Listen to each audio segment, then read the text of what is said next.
चलिए मॉडर्न का जो है फॉर्मूले हम लोग डिस्कस करते हैं। और इसमें जो है सबसे पहले एक्स रेज, तो एक्स रेज में जो है कोई लाइट एक्स रेज की ही नहीं बात है, कोई इलेक्ट्रोमैग्नेटिक वेव हो और यहाँ से इंटेंसिटी इसकी आई नॉट है और इधर कितना निकलेगी, तो इसका फॉर्मूला होता है कि I dash is equal to I naught minus I, मतलब कि सीधे फॉर्मूला वही हुआ I is equal to I naught E to power minus mu X. I naught यहाँ पर हो गया इनिशियल और ये जो है यहाँ से जो निकल रही है, अब कितना एब्जॉर्ब किया तो क्या करेंगे, आई नॉट में से आई को क्या कर देंगे, माइनस कर देंगे, तो एब्जॉर्ब हो गया। तो किसी भी वेव के लिए आ जाएगा, मीन्स इलेक्ट्रोमैग्नेटिक वेव सबके लिए एप्लीकेबल है। तो बहुत कम आता है, कभी एक आध बार आया, ज़्यादा नहीं आया है। इसके बाद एक्सरेज में सबसे इंपॉर्टेंट फॉर्मूला आपका केवल यही है कि V is equal to 12400 upon lambda, और लेमडा किस में होना चाहिए, एंगस्ट्रॉम में होना चाहिए। तो B की जो है यूनिट आएगी वोल्ट आएगी। अब लेमडा निकालना होता है तो ये ऊपर करके B यहाँ नीचे कर देंगे, तो आंसर हमारा किस में आएगा, एंगस्ट। कुल मिला के पोटेंशियल हमारा वोल्ट में होगा और लेमडा किस में होगा, एंगस्ट्रॉम में होगा। तो इस चैप्टर का सबसे इंपॉर्टेंट फॉर्मूला आपका यही है एक्सरेज का। अभी ये आ भी गया जल्दी में। इसके बाद ये मोजले ला, ये इस पर क्वेश्चन नहीं मिलेगा आपको, तो इसको फॉर्मूला याद करने की कोई ज़रूरत नहीं है। यहाँ पर ये 1 upon lambda R Z minus B, ये जो बी होता है ये ऑर्बिट कांस्टेंट कहलाएगा और जिसकी वैल्यू के सेल के लिए 1 होती है, एल सेल के लिए 7.4 होती है और एम सेल के लिए 19.2 होती है, लेकिन ये भी इंपॉर्टेंट पोर्शन में नहीं है, ठीक। और ये हो जाएगा 1 अपान n1 स्क्वायर माइनस 1 अपान n2 स्क्वायर, हर सेल के लिए हम बना सकते हैं। अब जैसे यहाँ के सेल हुआ तो के सेल के लिए क्या हुआ, के अल्फा, के बीटा, के गामा, ऐसे करेंगे तो आर जेड माइनस 1 हुआ, यहाँ 1 हो जाएगा और यहाँ स्टार्टिंग 2, 3, 4 से हो जाएगी। इसके बाद अगले में के बीटा जब निकालेंगे तो यहाँ पर 2 स्क्वायर हो जाएगा, ये सॉरी के अल्फा में ये 1 स्क्वायर होगा और ये आपका 2 होगा, बीटा में ये 1 ही रहेगा, ये क्या हो जाएगा 3 हो जाएगा, के गामा में ये क्या हो जाएगा, एक एक पॉइंट आगे को बढ़ता जाएगा। ऐसे एम सेल निकालेंगे तो एम सेल में क्या चेंज हुआ, जहां बी था वहां 7.4 हो गया और यहां पर 1/2 स्क्वायर। अब यहां पर M alpha, M beta, M gamma, M alpha के लिए 3, बीटा के लिए 4, गामा के लिए 5, ऐसे ही निकालेंगे। लेकिन ये इंपॉर्टेंट पोर्शन नहीं है, केवल इसमें एक ही फॉर्मूला इंपॉर्टेंट है, lambda is equal to 12400 upon lambda किसमें, एंगस्ट्रॉम में, बस यही एक फॉर्मूला इंपॉर्टेंट है आपका। इसके बाद ये आपका जो है डिफरेक्शन चैप्टर में हम लोग पढ़े हैं, A plus B sine theta is equal to N lambda. तो यहाँ एक्स रेज में ए और बी दोनों सेम हो जाता है तो वो डी हो जाएगा, तो ए और बी सेम हो तो हो गया 2d sine theta N lambda, और डी जो होगा इंटर एटॉमिक स्पेस होता है और एन की वैल्यू फर्स्ट ऑर्डर के लिए 1, 2, 3 ऐसे ही हो जाएगा। ये ध्यान देना, थीटा यहाँ बेस एंगल होता है इसमें, तो इसमें कोई खास बहुत इंपॉर्टेंट नहीं है, बहुत कम एक्सरेज के क्वेश्चंस आते हैं। तो इसमें क्या हो जाएगा कि एकमात्र फॉर्मूला यही याद के रहिएगा कि V is equal to 12400 upon lambda, और लेमडा किस में होगा, एंगस्ट्रॉम में, और B का आंसर किस में आएगा, वोल्ट में आएगा, ठीक। इसके बाद हम लोग जो आते हैं फोटो इलेक्ट्रिक इफेक्ट, एक क्वेश्चन 100% आना है, कोई डाउट नहीं है। और इसमें ये फॉर्मूला इंपॉर्टेंट नहीं है, नहीं आ रहा है, यहां से देखिए वर्क फंक्शन का जो फॉर्मूला होता है phi naught is equal to H nu naught, और ये होता है एच अब C upon lambda naught. Nu naught जो होता है वो थ्रेशोल्ड फ्रीक्वेंसी और लेमडा नॉट को कहते हैं थ्रेशोल्ड वेवलेंथ कहते हैं, ठीक। इसके बाद ये ई की वैल्यू ये आपको मिलता रहता है, वही अभी हम लोग जो डिस्कस कर रहे थे, यही ई हटा दो, एनर्जी निकालना है तो 12400 अपान लेमडा इन एंगस्ट्रॉम, और ई यहाँ इलेक्ट्रॉन वोल्ट, वही फॉर्मूला हुआ। अब यहां जो बी कर दोगे तो ई क्या हो जाएगा, कैंसिल हो जाता है, इतने फर्क आएगा।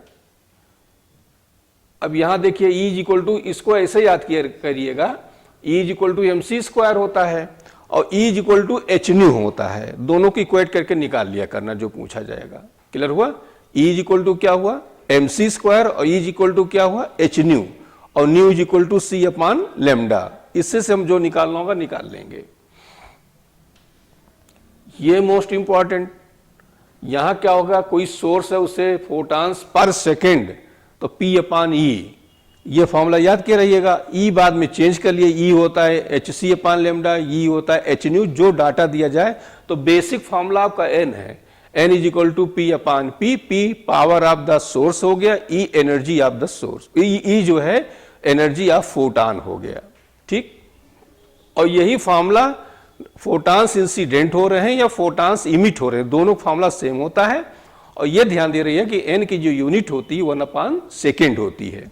अब इसी में ये कह दें कि 10% फोटान ही इलेक्ट्रॉन इमिट कर रहे हैं, तो जितने फोटान्स आए उनका 10% निकाल लेंगे।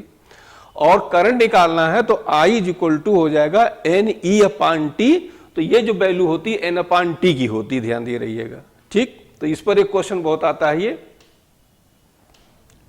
और इसके बाद जो है I का जो फॉर्मूला होता है ई अपान ए टी, यही पी अपान ए, एक हो गया आर स्क्वायर, तो I जो है 1/r² होता है।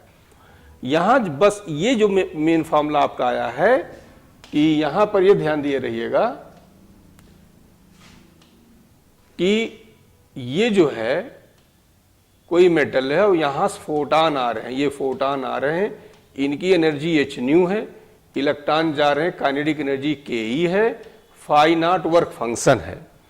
तो यहां से हमने आपको बताया था कि H nu is equal to phi naught plus K E, ठीक।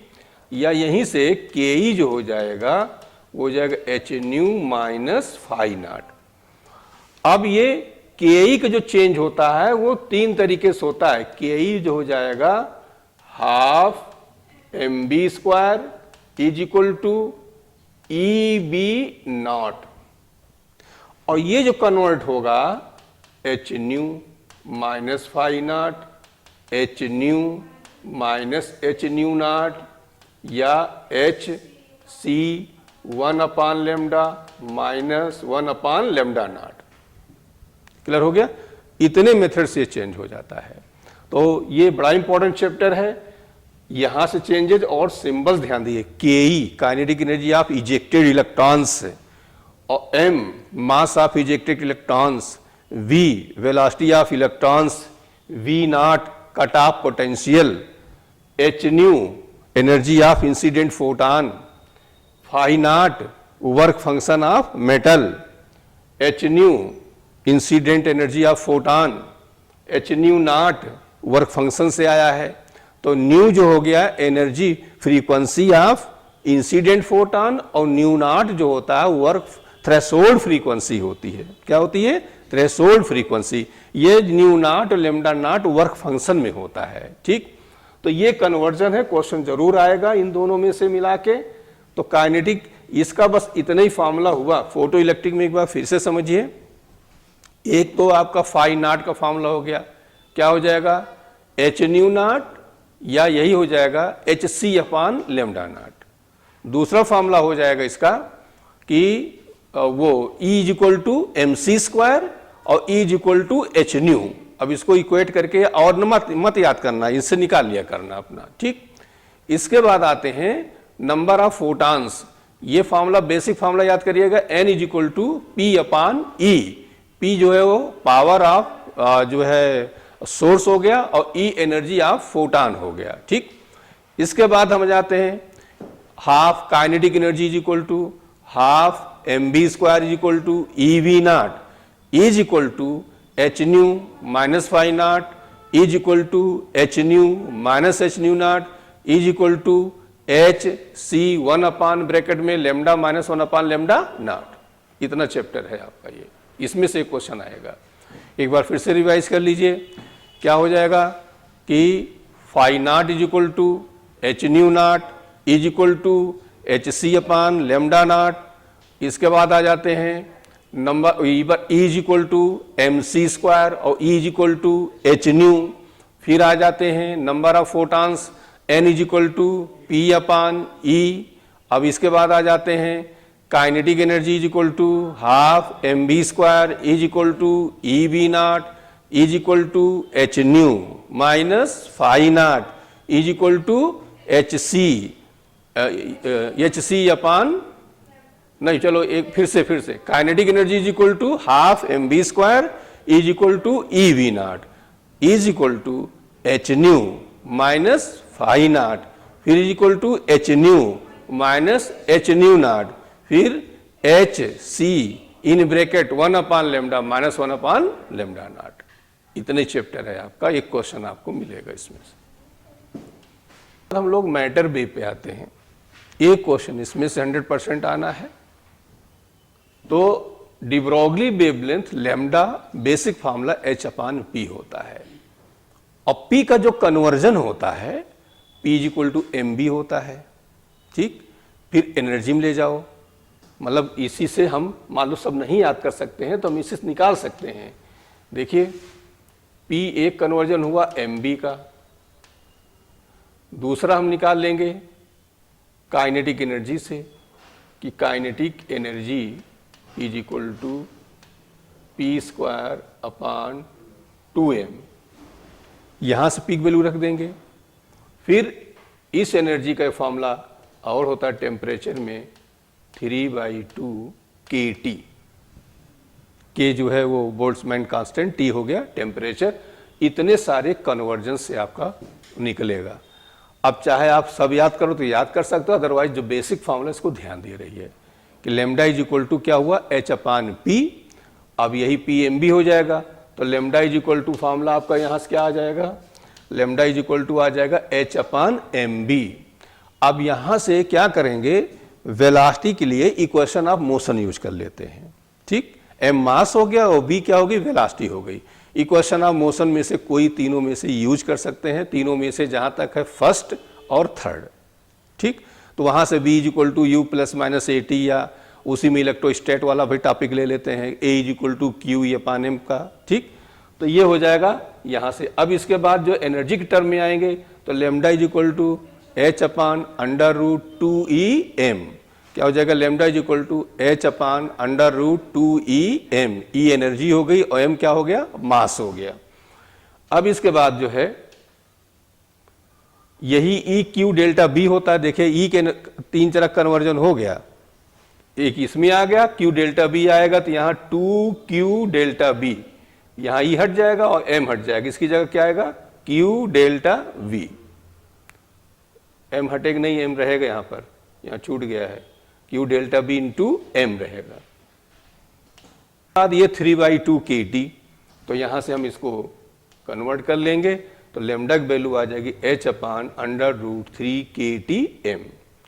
ठीक, और ये कंडीशन है कि क्या है कि 2πr जो उसका सरकमफ्रेंस हो किसके इक्वल होता है, एन लेमडा। एक बार आईटी मात्र क्वेश्चन आया, बाकी इस पर क्वेश्चन नहीं आया हुआ है।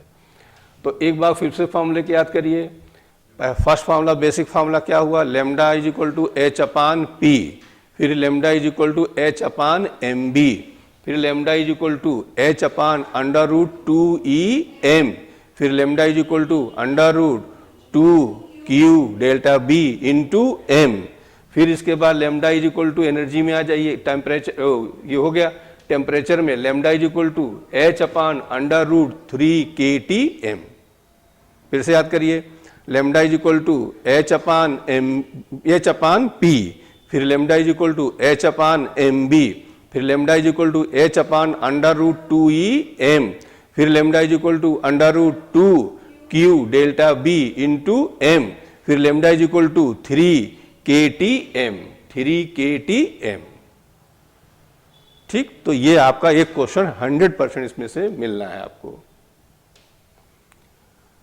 ये कॉम्पटन इफेक्ट आता नहीं है, एटॉमिक स्ट्रक्चर पे आ जाते हैं।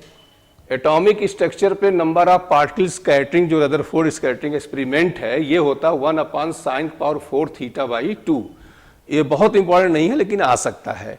क्या हो जाएगा, n प्रोपोर्शनल टू 1/sin⁴ θ/2। ये इस पर क्वेश्चन नहीं आया तो इस पर ज्यादा ना पढ़ना, ये याद कर लेना। एक बार ये फॉर्मूला इससे पूछ लिया गया था कि Rn इज इक्वल टू, लेकिन अब ये फॉर्मूला तुम भूल सकते हो, तो हमने ये मेथड बताया था कि mb² upon r is equal to kJdE upon r², और दूसरा लगा दिया करो mbr is equal to nh upon 2π। इसी कॉन्सेप्ट पे अब की क्वेश्चन पूछा गया था। ये क्वेश्चन जो आया था केरला कर्नाटकम क्वेश्चन आया था, उसी को रिपीट कर दिया था। क्लियर हो गया।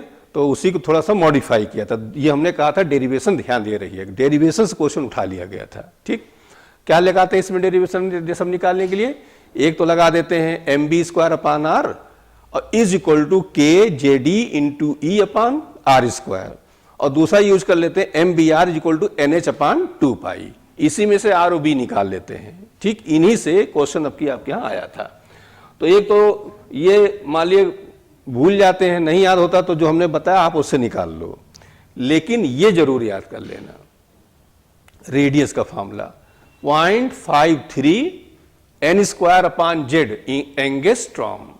क्या हो जाएगा? R N is equal to 0.53 N square upon Z angstrom. इसके बाद वेलोसिटी याद कर लीजिएगा, ये 2.2 10 to power 6 Z upon N. क्या हो जाएगा? 2.2 10 to power 6 Z upon N. ये दो फॉर्मूले आपको रटे होने चाहिए। इसके बाद जो ये निकाले जाते हैं, इनको ये डायरेक्ट नहीं आते, जनरलाइज करके आते हैं। फर्स्ट ऑर्बिट कितना है तो सेकेंड ऑर्बिट क्या होगा, तो हम क्या करेंगे, इन्हीं दोनों फॉर्मूले सब निकाल लिया करेंगे। अब जैसे आपको निकालना है ओमेगा, अब ओमेगा निकालना 2 पाई आर अपान बी, आर रख दो बी रख दो। आपको टाइम पीरियड निकालना है, आपको फ्रीक्वेंसी निकालना है, सेंटीपिटल फोर्स निकालना है, सेंटीपिटल एक्सीलरेशन निकाल, कुछ भी निकालना है, करंट निकालना है, मैग्नेटिक फील्ड निकालना है, मोमेंट निकालना है, तो कोई भी चीज निकालना, हम इन्हीं दो फॉर्मूले सब निकाल लिया करेंगे। तो हमें केवल दो रटने हैं बस। ठीक, क्योंकि इस पर जनरलाइज भी कर देते हैं, एग्जैक्ट वैल्यू भी पूछ लेते हैं, इसलिए हमें याद करना है। तो बताइए आर एन की वैल्यू क्या हो जाएगी? 0.53 N square upon Z angstrom. बताइए फिर से, R N is equal to 0.53 N square upon Z angstrom, और इसके बाद वेलोसिटी बता दीजिए 2.2 10 to power 6 Z upon N. क्या हो जाएगा? Z upon N. फिर से v is equal to 2.2 10 to power 6 Z upon N. v is equal to 2.2 10 to power 6 Z upon N. Radius बताइए, R N is equal to 0.53 N square upon Z angstrom. ठीक, बाकी ये हम generalise करके इसको निकालना सीख लीजिएगा, इसको याद करने की जरूरत नहीं है। इसके बाद ये फॉर्मूला याद करना है एनर्जी का। अच्छा, इसके बाद ये काइनेटिक एनर्जी, पोटेंशियल एनर्जी, तो ये हमने कहा था याद कर लीजिए। काइनेटिक, अब दोनों क्या है, K J D square upon 2 R N. यहां क्या हो जाएगा? K J D square upon R N हो जाएगा। वहां 2 आर एन, यहां आर एन, और यहीं से टोटल निकाल लिया करेंगे। तो इसमें क्या क्वेश्चन आता है, रेशियो आ जाता है काइनेटिक और पोटेंशियल का, पोटेंशियल और टोटल का, तो डिवाइड कर लिया करिए। 3-4 जगह आपको मिलता है, ग्रेविटी मिलता है, यहां मिलता है। ठीक, बाकी न्यूमेरिकल, उम्मीद न्यूमेरिकल यहां पे आएगा। E N is equal to -13.6 Z square upon N square electron volt में। क्या हो जाएगा? -13.6 Z square upon N square electron volt. इसके बाद जो है, अब देखिए यहां पर ये जनरलाइज करके निकाला गया है।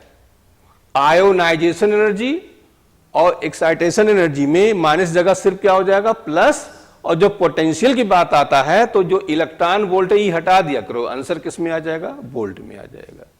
पोटेंशियल में ई नहीं रहेगा और एनर्जी में ई रहेगा। एनर्जी की यूनिट इलेक्ट्रॉन वोल्ट, पोटेंशियल की यूनिट होती है वोल्ट। उसी से बनाया गया है 13.6 जेड स्क्वायर 1 अपान n1 स्क्वायर -1 अपान n2 स्क्वायर। यहीं से देखिए ये याद है तो आप फ्रीक्वेंसी निकाल सकते हो, E is equal to H nu, और वहां से न्यू निकाल लो। यहीं से आप जो है लेमडा का ये फॉर्मूला तो याद ही करना पड़ेगा। ये nu bar is equal to, इसको 1 upon lambda is equal to R Z square 1 अपान n1 square -1 upon R Rydberg constant है। ठीक, जेड एटॉमिक नंबर हो गया है। इस पर मेडिकल में क्वेश्चन नहीं आया है, ये आईआईटी में आया है और इस पे आईआईटी मेडिकल दोनों पे आता है। ठीक, तो एन की वैल्यू देखिए यहां क्या होता है, n2 - n1 n2 - n1, बस एक में 1 ऐड कर दिया करो।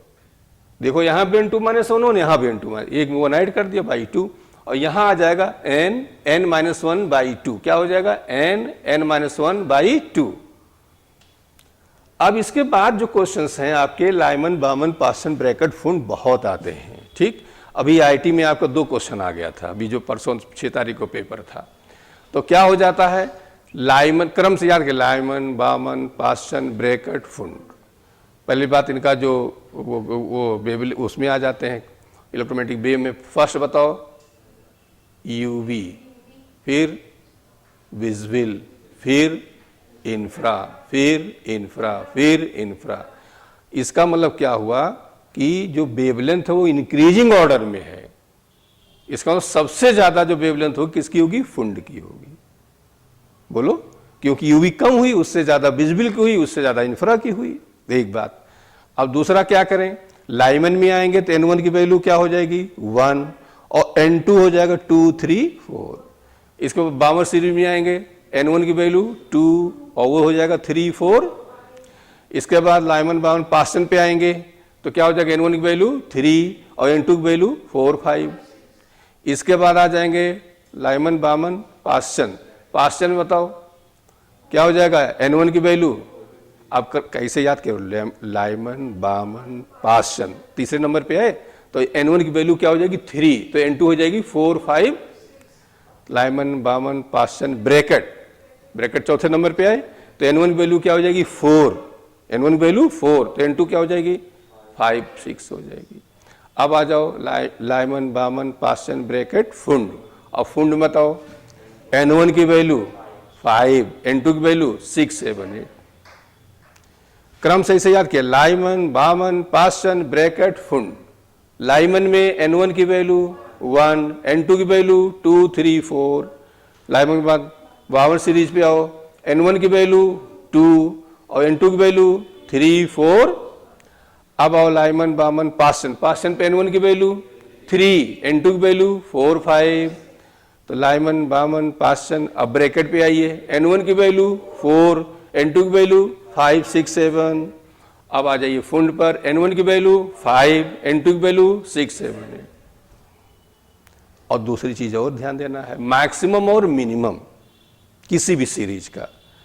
तो लेमडा जो है, जो मैक्सिमम होगा, जो फर्स्ट मेंबर होगा वो मैक्सिमम, और second last member minimum wavelength.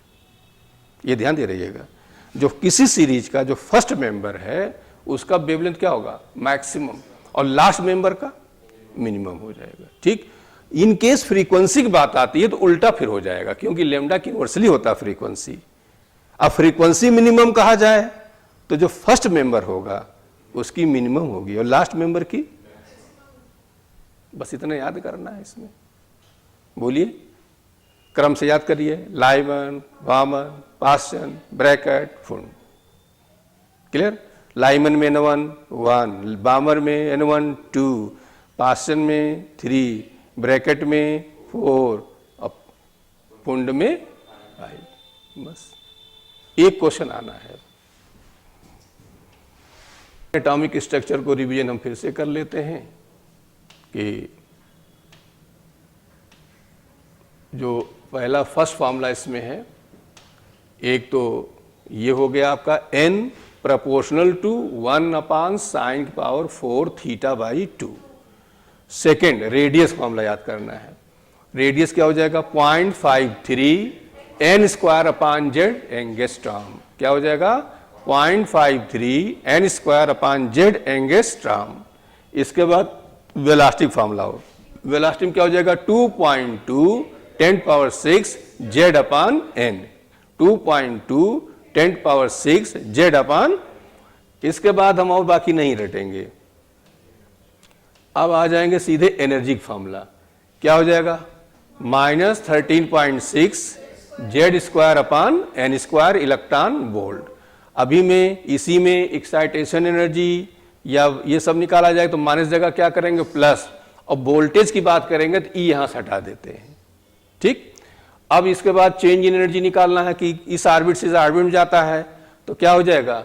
ये हो जाएगा 13.6 z² 1/n1² -1/n2² electron volt में। ठीक, इसके बाद आ जाते हैं हम लोग सीधे लेमडा का फॉर्मूला याद कर लेंगे।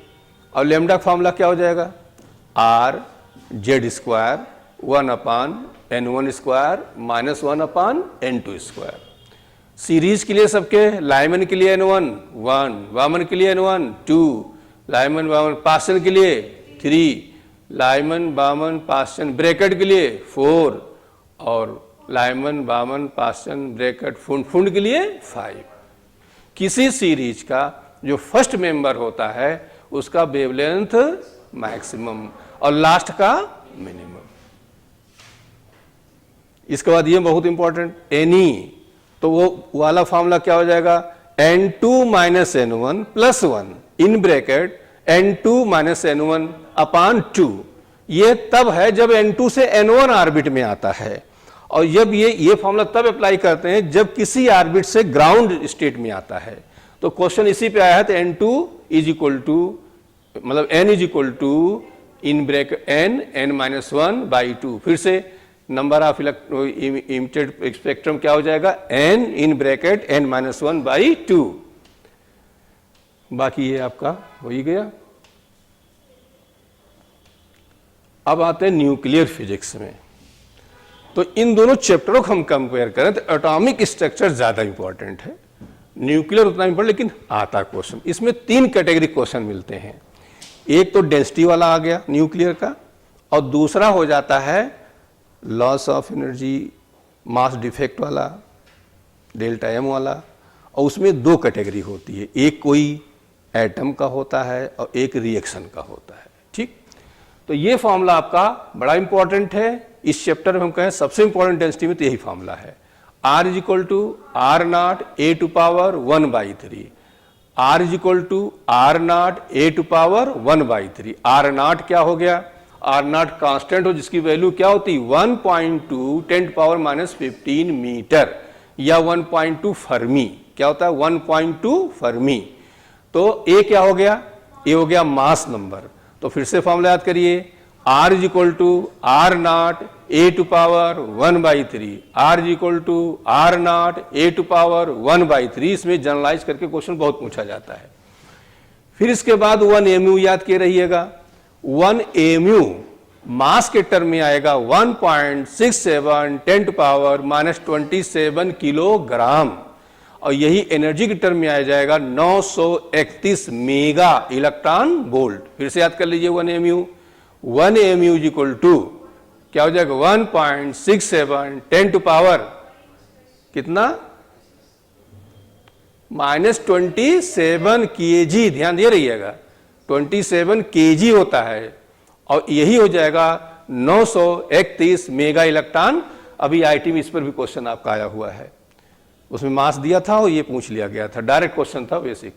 तो 1 mu इज इक्वल टू क्या हो जाएगा, 1.67 10 टू पावर माइनस 27 kg, यही हो जाएगा 931 मेगा इलेक्ट्रॉन। अब कहीं आपको दिया गया डेल्टा एम दिया है और 931 से मल्टीप्लाई कर दो, लेकिन डेल्टा एम एमयू में होना चाहिए। ठीक, तो हमारा आंसर क्या आ जाएगा, मेगा इलेक्ट्रॉन। दूसरा जो है ये डेल्टा एम मास डिफेक्ट, तो मास डिफेक्ट जेड मतलब वही atomic number, mass of proton, A minus Z मतलब न्यूट्रॉन हो गए, तो A minus G mass of neutron minus M N, M L मतलब जो मास ऑफ न्यूक्लियस। ये मास ऑफ पहले ये कहा जाएगा सम ऑफ मासेज ऑफ न्यूक्लियस और माइनस मास ऑफ न्यूक्लियस। तो न्यूक्लियस का जो मास होगा जब अलग अलग रहेंगे तो उनका मास ज्यादा होता है, जब वो उसमें आ जाएंगे तो मास उनका क्या होता है, वही मास डिफेक्ट बन जाता है। तो डेल्टा एम की वैल्यू हो गई जेड, पहले तो याद करना कि delta M is equal to sum of mass of nucleus minus mass of nucleus.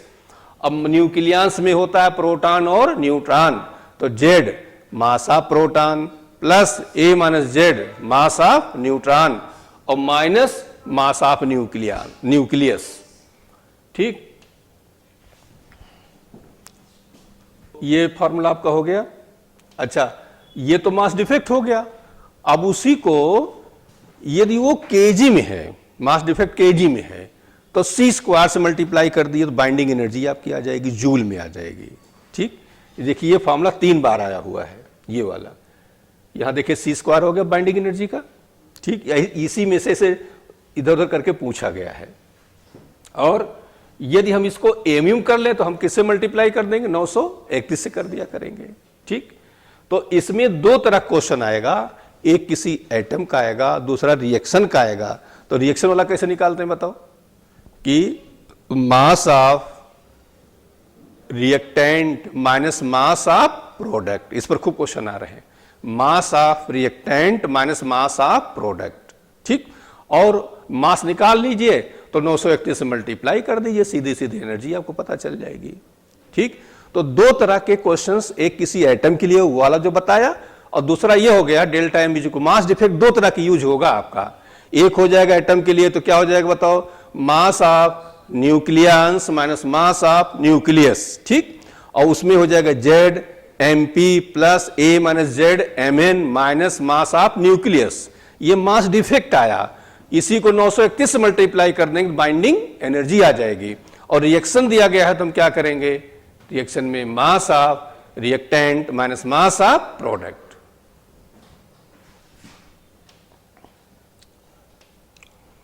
Theory of relativity ये 3-4 साल में कहीं एक आध बार क्वेश्चन आ जाता है, कहीं ये सिलेबस में आपको दिखेगा नहीं, लेकिन कोई खास नहीं है। मास का फॉर्मूला क्या होता है, m is equal to m not under root 1 minus B square upon C square.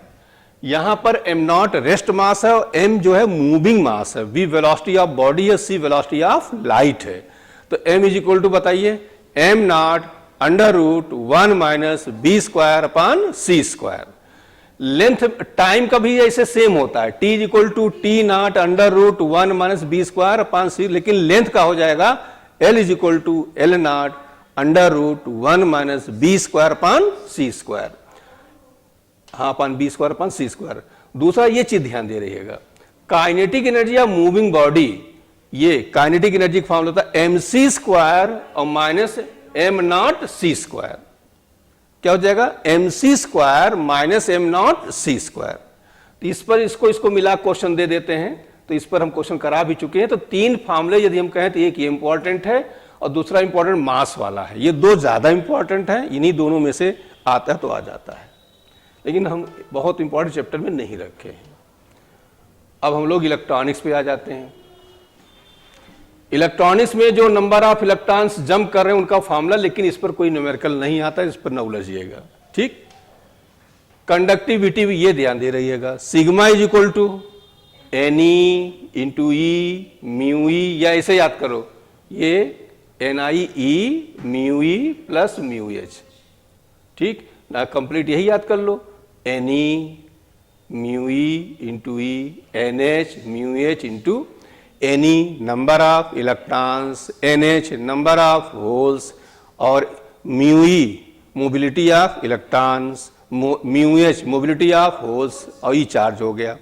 इसमें यह ध्यान दिए रहिएगा कि यदि वो पी टाइप सेमीकंडक्टर है तो होल्स मेजॉरिटी में होंगे, इलेक्ट्रॉन्स माइनॉरिटी में होंगे, तो ये इलेक्ट्रॉन वाला हम टर्म छोड़ देते हैं। और यदि एन टाइप का है तो हम ये होल वाला टर्म छोड़ देते हैं, क्योंकि इतना नेग्लिजिबल हो जाता है, उसको कंसीडर करने की जरूरत नहीं है। तो सिग्मा इज इक्वल टू बताइए क्या हो गया, NE E और mu E plus NH E mu H. दूसरा ये NI square is equal to NE into NH, क्या हो जाएगा, NI square is equal to NE into NI जो हो गया प्योर जो है उसका हो गया number of electron per unit volume, NE number of electrons, NH number of holes. इस पर क्वेश्चन आप मिलेगा, ये तो फॉर्मूला वही है, बस यहां पर BD जो हो गया वो क्या हो गया, पोटेंशियल हो जाता है, जो पोटेंशियल डेवलप होता है, बैरियर पोटेंशियल जिसको कहते हैं, और डी की जगह ED क्या हो गया, ये डिप्लेशन लेयर, क्या कहते हैं इसको, डिप्लेशन लेयर। इसके बाद इसमें बहुत ज्यादा उलझने की जरूरत नहीं है, बस इसमें एक चीज ध्यान दे रहिएगा, ये इंपॉर्टेंट है, फ्रीक्वेंसी का। फ्रीक्वेंसी का इसमें जो है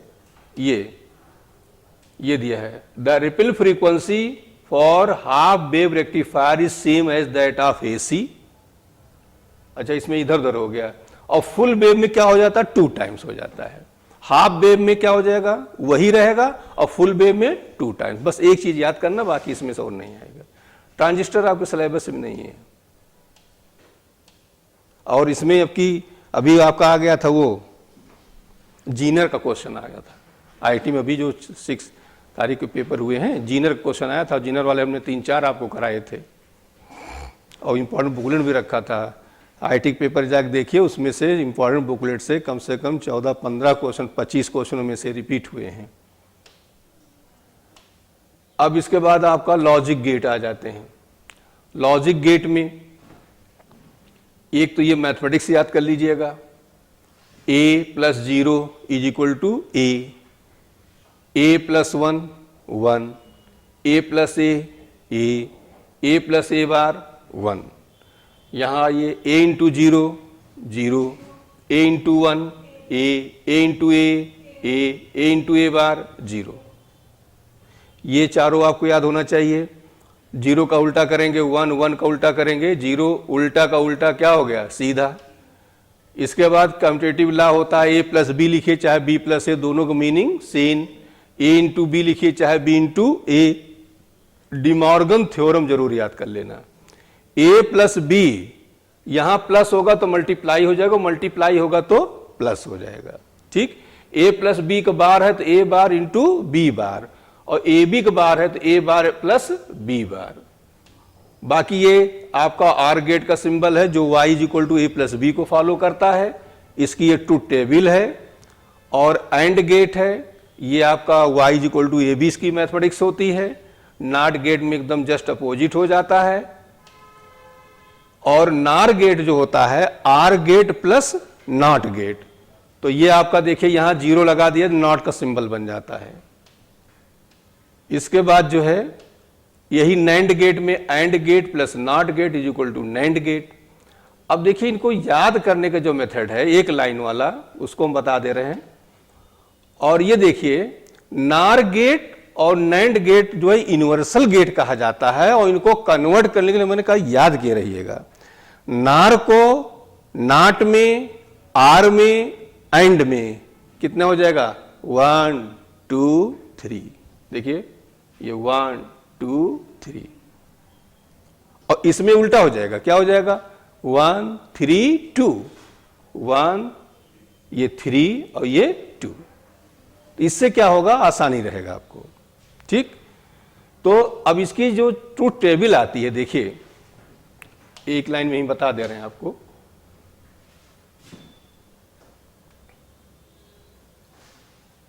यहां पर 2 रास्ते, पहले या तो 4 0 या तो 4 1 आएंगे आउटपुट में, और या 2 0 2 1 आएंगे।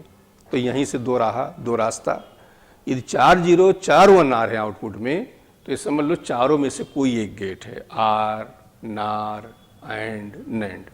और 2 0 और 2 1 आ रहे हैं, जार और जनार गेट। ठीक, अब मान लीजिए इधर आते हैं, तो 2 रास्ते इसके हैं।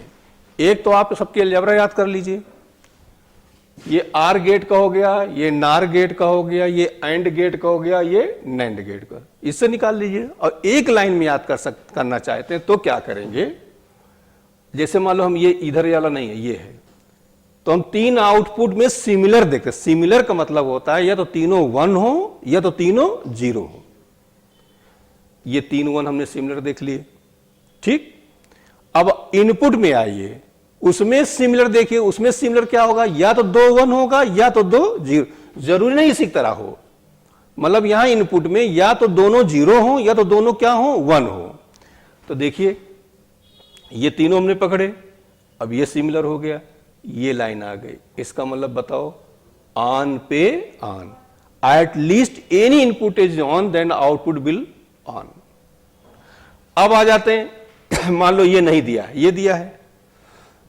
अब इसका 3 सिमिलर, ये 0 हो गया, बोलो। अब ये 3 0 हो गया। अब यहां इन दोनों में इनपुट सिमिलर आओ, ये फिर सिमिलर हो गए, तो ये लाइन आ गई।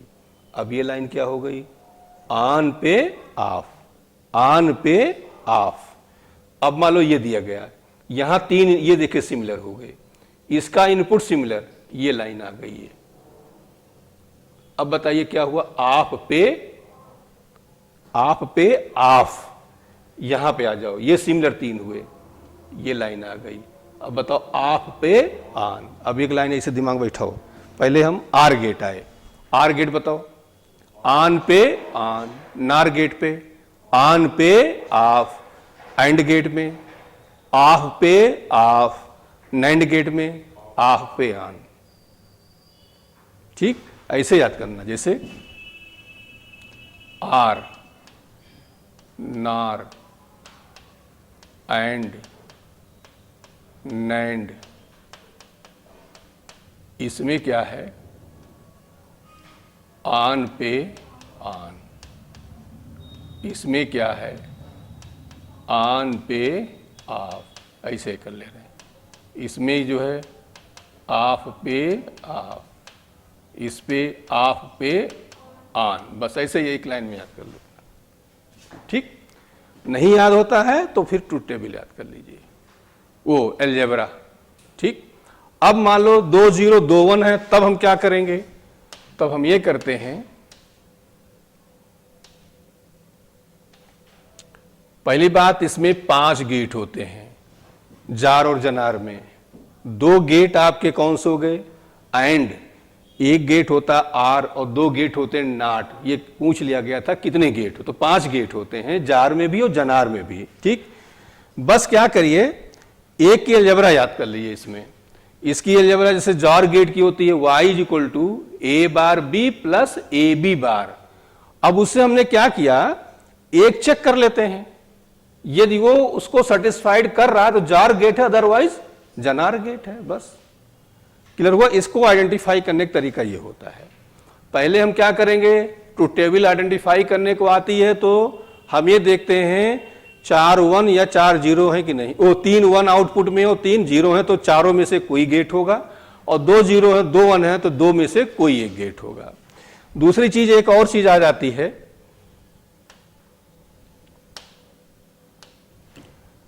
ये इस तरह का। ठीक, तो इसको हम क्या लेते हैं 0, इसको 1, ये 0, ये 1 और ये, क्लियर हो गया। तो ये चीजें आपकी हो गई।